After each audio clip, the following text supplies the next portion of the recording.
So my name is Hallie with Creative Services, and some of this stuff we've gone over a few times. Some of it's going to be new since we've had some new members join, and then so we'll get right into it. Okay, so a little bit about me. So I was born in New Mexico, but my mom says she's from Michigan, but she says she's a born again Texan. I'm going to steal that phrase. I love it. So grew up in Texas, but went to school in Georgia. If you've never been to Savannah, I highly recommend it. It's an easy flight over there. It's a great city.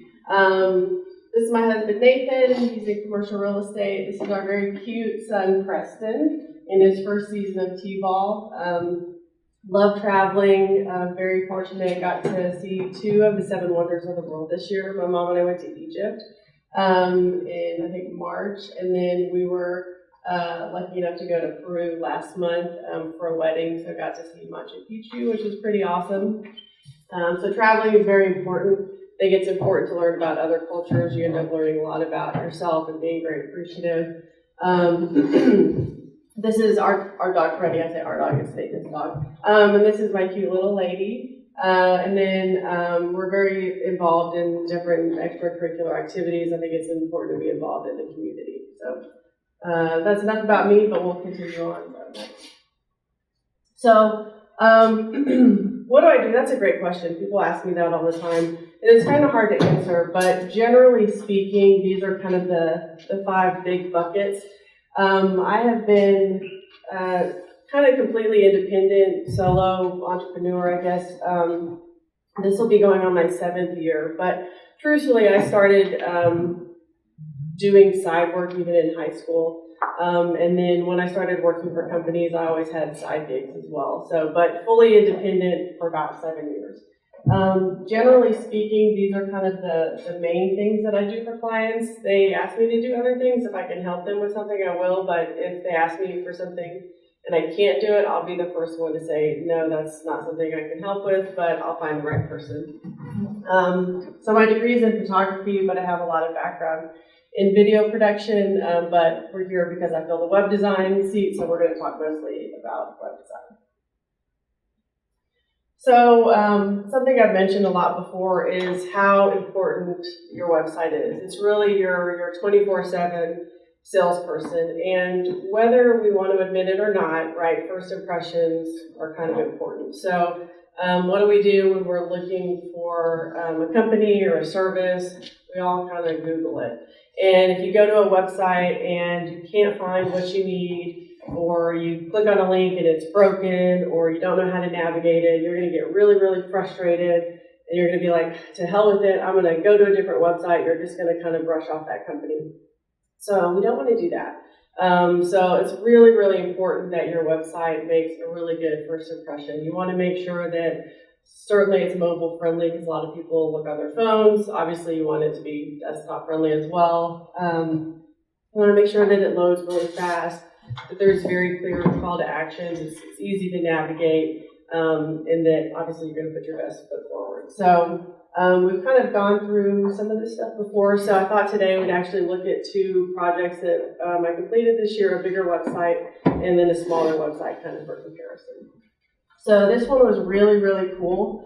This company is called Centrifuge Training. So this is a bigger project that we completed this year, and their clients are government agencies. So they work with the CIA, the FBI, like SWAT teams, like really cool stuff. And they train them to do like night sniper stuff or like high-speed chase stuff, like really, really cool stuff. But their website didn't really reflect all the cool stuff they did. So it was very, very old and outdated. And they built it themselves quite a while ago, and then it just never got updated. So they didn't really need more business because they have all this government contract stuff. But they just understood that it just didn't really reflect the caliber of the services that they provided. So I'll kind of go on to the next one. So here's kind of an example. I've shared with you some of the process, but usually we'll start doing a wireframe, which is just a visual representation of here's kind of what the new page is going to look like. So you can see some before and after. So this was what one of their class pages looked like. And one of the things that made this project really fun was a lot of the people that attend these classes happen to be really, really good photographers as well. So they have this like huge plethora of amazing content. So on their social media, I think between Facebook and Instagram, they have like 50 or 60,000 followers because they have this really cool content. But they didn't put any of that on their website, which is crazy to me. So now you look at one of their class pages, you can see that it's like 40 hours, there's class description. This one is, they have like a track outside of Reno for one of their driving, I don't know all the terminology, but one of their driving classes for high-speed chases. So there's a video on this page that shows basically all the stuff in this class, really cool photography. And then underneath that, whenever the class is open for registration, there's like a widget to sign up for it. So it's a lot more interesting and you get more information about the class and what to expect. So here's another example. They had all of the instructors on one page. Some of them it just said coming soon, but their bio said coming soon for like 5 years. So it really wasn't coming soon. And these instructors are coming from like all over like the country and they have really like cool bios.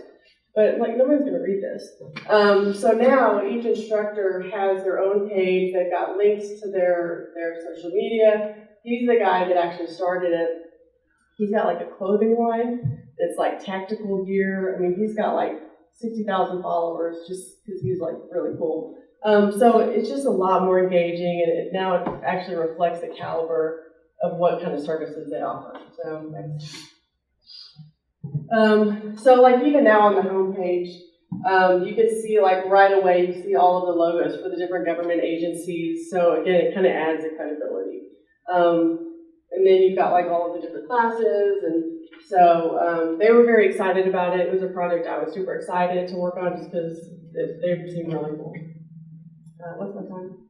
You got about 3 minutes. Okay, we'll go really fast. All right, so this is kind of another example of a one-page website. So I mentioned earlier today. So this is a really good option for somebody that wants something quicker or maybe doesn't have quite the budget. So you still have a menu up top, so like about, services, all of those things. But rather than clicking on it and it goes to a different landing page, it's just going to scroll down to the bottom. So this was actually for a previous member who was starting his own company, and he just needed something right for people to go to. So we still have like all of the services. This would be like the different areas in the Metroplex that he is able to service. This would be kind of the customer experience, like what to expect. You get a call. I can't remember what that says. But anyways, it's the customer journey. Here's kind of all the different accreditations and professional organizations. Contact us. And then it's really nice to have kind of like a widget like this or a plugin, so anytime somebody leaves a Google review, it's automatically updated. So again, these are just really great things to add. So it's a complete website. Doug has a really good one-page website, has everything you need, but it's kind of all compact, so you don't have to have a ton of pages, and it kind of gives you everything you need. So again, he needed something, so now he's got social media. He already had the logo and kind of the branding, but he needed some sort of online presence and he needed something quick because he was starting a business, so you got to get something out there. It's a great option. So I always try to be very upfront about all my pricing. So this is all on my website. To be completely honest, I've had this pricing for about 7 years, so it might be probably need to update it just because life has gotten more expensive, but at this point, my pricing is very cheap compared to most other places that you'll go. But again, it's just me. I don't have a lot of overhead. I don't have an office. I don't have staff. I don't outsource anything. So if somebody has a problem with something, they just talk to me. So I don't have overhead, so I'm able to keep my prices lower. So what is a good referral to me? I love working with small to medium-sized businesses. They do not have to be local. I'm finishing up a client that's in Atlanta, but local's fine because then I can meet and talk to people. But it doesn't have to be local. Businesses that are going through a rebrand, so whether they need help with a rebrand or maybe they just have some new assets and they just need help kind of crossing the finish line.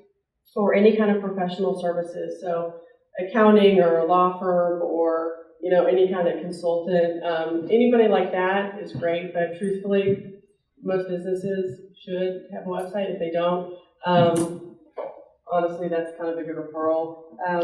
Really, if you hear anybody saying like, I can't get into my website, or I don't like who is helping me with my website, or I don't have access to it, those are kind of all things if you hear, you can say, oh, I think I know somebody that might be able to help with that. So honestly, most businesses are probably a good referral. I don't do e-commerce. It's kind of a whole other bag of worms, so that's probably the one type of company that's not going to be somebody I'll mess with, but I'll refer that to somebody else. And then last of all, I've said it before, I feel very fortunate to be able to do what I do. It's fun. Every day is completely different. I would be very bored if I had to do the exact same thing over and over. I've said it, I would probably do all this for free, but it would not make me a good business owner. I think I'm doing something right since every year I've done better than the year before. Most clients work out. You have a few that don't come back, but generally speaking, they come back and they refer me more business. So I just feel very fortunate, and me and I work. So also go visit other groups because I get business from this group, but I also get business from other groups as well. So that's all I got.